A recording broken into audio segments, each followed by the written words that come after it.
नचिकेता की स्थिरता। नचिकेता बोला है, मृत्यु इस विषय में निश्चय ही देवताओं को भी संदेह हुआ था तथा इसे आप भी सुगंधा से जानने योग्य नहीं बतलाते। इससे वह मुझे और भी अधिक अभीष्ट है तथा इस धर्म का वक्ता भी आपके समान अन्य कोई नहीं मिल सकता और न इसके समान कोई दूसरा वर ही है। ये बात हमने अभी आप ही से सुना है कि इस विषय में देवताओं ने भी संदेह किया था, और हे मृत्यु, आप भी इस आत्म तत्व को सुगमता से जानने योग्य नहीं बतलाते। अतः पंडितों से अव्यक्त अज्ञात्व होने के कारण इस धर्म का कथन करने वाला आपके समान कोई और पंडित ढूंढने से भी नहीं मिल सकता, और वह वर भी निश्रेय की प्राप्ति का कारण है, निश्रेय की प्राप्ति का कारण है। अतः इसके समान और कोई भी वर नहीं है, क्योंकि और सभी वर अनित्य फलयुक्त है। तो ये इसका अभिप्राय है। यमराज का प्रलोभन। नचिकेता के इस प्रकार कहने पर भी मृत्यु से प्रलोभित करता हुआ फिर बोला, हे नचिकेत, तू 100 वर्ष की आयु वाले बेटे पोते बहुत से पशु, हाथी, सूरण और घोड़े मांग ले, विशाल भूमंडल भी मांग ले तथा स्वयं भी जितने वर्ष इच्छा हो जीवित रह।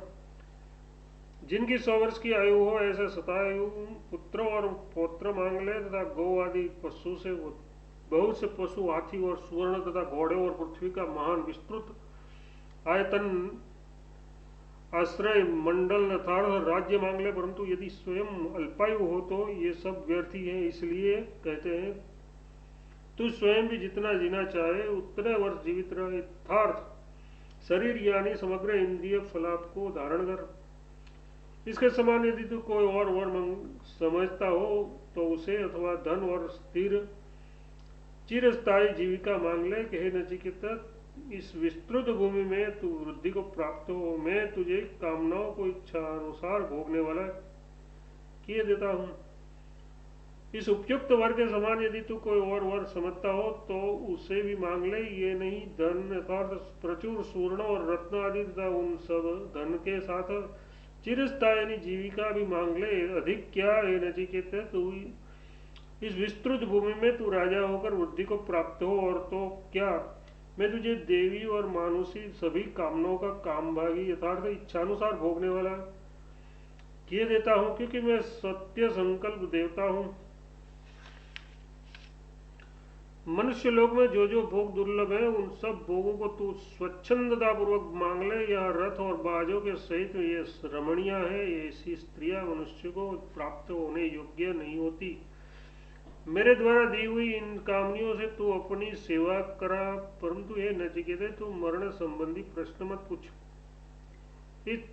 इस मृत्युलोक में जो जो कामनाएं प्रार्थनीय वस्तुएं दुर्लभ है उन सबको स्वच्छंद इच्छा अनुसार मांग ले। इसके सिवा ये रामा जो पुरुषों के साथ रमण करती है उसे रामा कहते हैं। ऐसी ये दिव्य अप्सराएं सरथा रथों के सहित और सतुरिया तुरियो बाजों के सहित मौजूद है। हम जैसे देवताओं की कृपा के बिना ये यथार्थ ऐसी स्त्रियां मरण धर्मा पुरुषों को प्राप्त होने योग्य नहीं है। मेरे द्वारा दी हुई इन परिचारिकाओं से तू अपनी परिचर्या यथार्थ पाद प्रक्षालनादि सेवा करा। किंतु हे नचिकेत, मरण यथार्थ मरने पश्चात जीव रहता है या नहीं, ऐसा कौवे के दांतों की परीक्षा के समान मरण संबंधी प्रश्न मत पूछ। तुझे ऐसा प्रश्न करना उचित नहीं है। इस प्रकार प्रलोभन किए जाने पर भी नचिकेता ने महान सरोवर के समान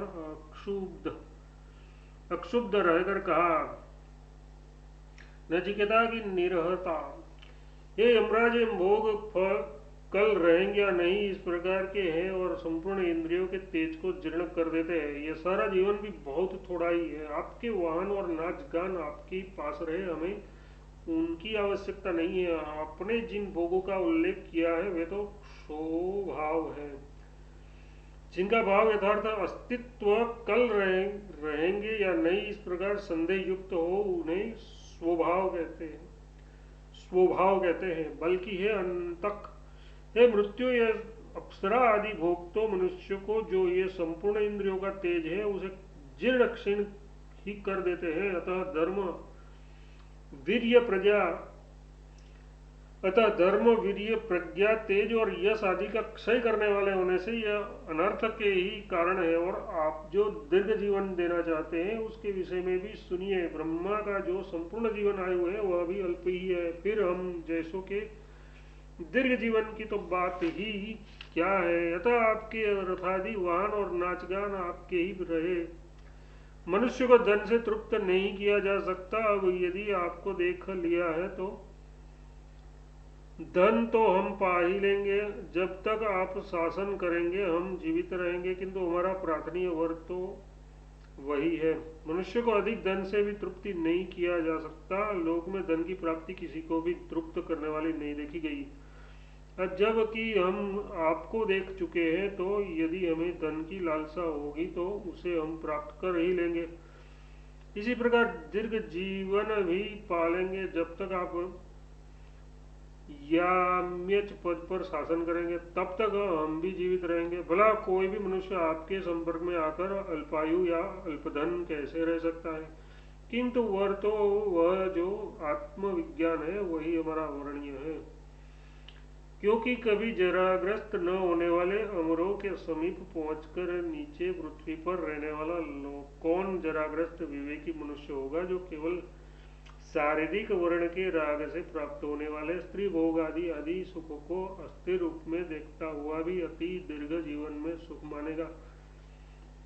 वह हानि रूप जीर्णता को प्राप्त न होने वाले अमरों देवताओं की सन्निधि में पहुंचकर उससे प्राप्त होने योग्य अपने अन्य उत्कृष्ट प्रयोजन को प्राप्य को जानना। प्राप्त करता हुआ भी जो स्वयं जीर्ण होने वाला और मरण धर्मा है, यथार्थ जरा मरणशील है, ऐसा कवध्यस्त कूल पृथ्वी को कहते हैं। वह अंतरिक्ष आदि लोगों की अपेक्षा अधः नीची होने के कारण कवदह कहलाती है। उस पर जो स्थिर होता है वह क्वधस्त कहा जाता है। ऐसा होकर भी इस प्रकार अविवेकियों द्वारा प्रार्थनीय पुत्र, धन और स्वर्ण आदि अस्थिर पदार्थों को कैसे मांगेगा। कहीं क्वधस्त के स्थान में क्वदत्ता ऐसा भी पाठ है। इस पक्ष में अक्षरों की योग्यता इस प्रकार करनी चाहिए। उस पुत्र आदि में जिनकी आस्था अस्ति यथार्थ तत्परता पूर्वक प्रवृत्ति है वह तदास्त्य है। जो उससे भी उत्कृष्टतर और दुष्प्राप्य पुरुषार्थ को पाने का इच्छुक है वह पुरुष उनमें आस्था करने वाला कैसे होगा।